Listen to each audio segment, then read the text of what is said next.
So in this video we're going to solve a single variable linear equation that has rational coefficients, and we're going to do it without clearing the denominators.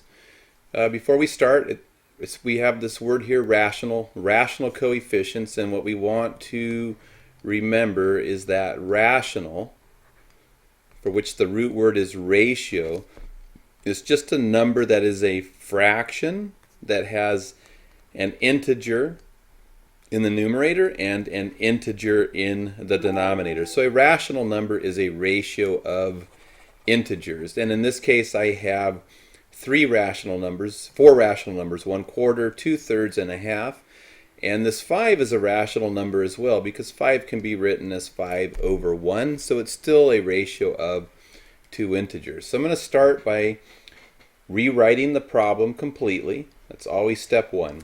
Rewrite the problem in your own penmanship. And I'm going to do this without clearing the denominators, which isn't my preferred approach, but I'm going to do it one time. So again, the goal is to get n equal to some number. So I'm going to go ahead and take this 2/3 on the right hand side. I see it's plus 2/3. I'm going to subtract 2/3. And I need to do that from both sides, and that's because 2/3 minus 2/3 will be 0. And 0 plus 1/4 n will just leave me with 1/4 n. So this cancels on this side. And then I get a half of n. And to combine these two, I need a common denominator. So I see this is over 1. So the common denominator is going to be 3. So I need to multiply by 3/3 to get a common denominator of 3. So I have minus 5 times 3 is 15, minus 15/3 minus 2/3. And I can go ahead and combine these now because I have the common denominator. So I'm going to get a half of n minus 15 minus, I have minus 15 minus 2 is going to be minus 17 over the common denominator of 3. And I still have my 1/4 n, which I need to bring down. You always bring everything down as you go. So now I'm trying to get the n's on the left hand side. So I'm going to take this 1/2 n and I'm going to subtract a half of an n from both sides. And that's going to leave me with 1/2 n minus 1/2 n is 0. 0 minus 17/3. I'll still have the negative 17/3 sitting here. And I've got this minus 1/2 n. Let me give myself a little bit of room. Minus 1/2 n. I need a common denominator. The common denominator for 4 and 2 will be 4. So I need to multiply this by 2/2. So I get a quarter n minus, and 2 times 1 is 2 over 2 times 2 is 4. And that's 2/4 of an n. And now I can combine those. Minus 17/3.